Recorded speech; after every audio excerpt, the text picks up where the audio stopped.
நம்ம தேவைக்கு பணம் வச்சிருக்கிறோம், தேவைக்கு அதிகமாகவும் வச்சிருக்கிறோம்.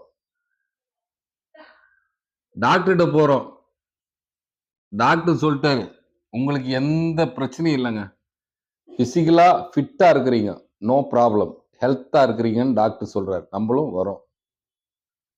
அடுத்த செகண்டே நமக்கு ஒரு இழப்பு, அந்த இழப்பு எதுவாக வேணாலும் இருக்கலாம். பொருளாதாரத்துல இழப்பா இருக்கலாம், இல்ல உயிர் இழப்பா இருக்கு. ஏதோ ஒரு செய்தி நம்மளுக்கு கேட்ட உடனே மென்டலி அவுட் ஆயிடும். அவுட் மென்டலி அவுட் ஆன உடனே பிசிக்கல் ப்ராப்ளம் வந்துடும். என்ன ப்ராப்ளம் வரும்? பல்ஸ் இறங்கும், பிபி ஏறும், ஹெல்த் பாதிக்குதா? பாதிக்குது. இப்போ நாம படைத்தவனை நம்புறது கிடையாது, படைப்புகளை தான் நம்புறோம்.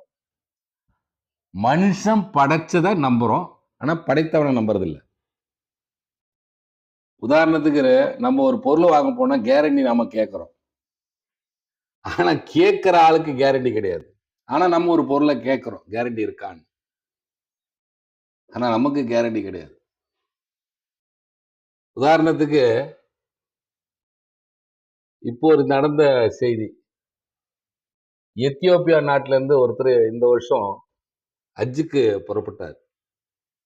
ஏர்போர்ட்ல ஏதோ ஒரு ப்ராப்ளத்தினால அவர் போக முடியல. ஏர்போர்ட்ல வெயிட் பண்ணார். அப்ப எல்லாரும் சொன்னாங்க, நீங்க இந்த வருஷம் போக முடியாது,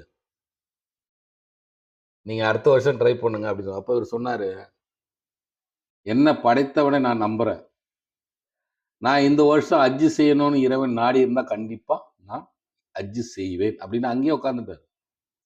இவரு போக வேண்டிய பிளைட் ஏதோ பிரச்சனையினால 2-3 தடவை ஏறி இறங்கிடுச்சு. பிளைட் டேக்கப் ஆயிடுச்சு, டவுன் இறங்கிட்டாங்க. அப்ப அதுல இருக்கிற பைலட் சொன்னாரு, இந்த விஷயம் அவர் பைலட் காதுக்கு போயிடுச்சு. இப்படிப்பட்ட ஒரு சீட்டு காலியா இருக்கனால அவரு வரல, அவருக்கு இந்த ப்ராப்ளம் இருக்கு அப்படின்னு சொன்ன உடனே பைலட் சொல்லிட்டாரா, இனிமே நான் அவர் இல்லாம நான் பிளைட் எடுக்க மாட்டேன். கடைசியில் அவரு இந்த பிளைட்ல ஏறி ஹஜ்ஜு செஞ்சுட்டாரு. இந்த வருஷம் இது சோசியல் மீடியா, டிவி பரபரப்பா இருந்தது.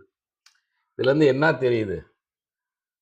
படைத்தவனை நம்பணும், படைப்புகளை நம்பக்கூடாது. இன்னைக்கு பெரும்பாலும் பணத்தால் ஆகும், அவனால் ஆகும், இவனால் ஆகும், இதனால் ஆகும் நம்பி இருக்கிறாங்க. எதனால ஆனாலும் அதுல அபிவிருத்தி இருக்காது.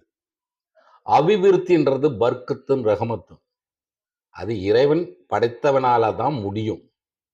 இதுதான் உண்மை.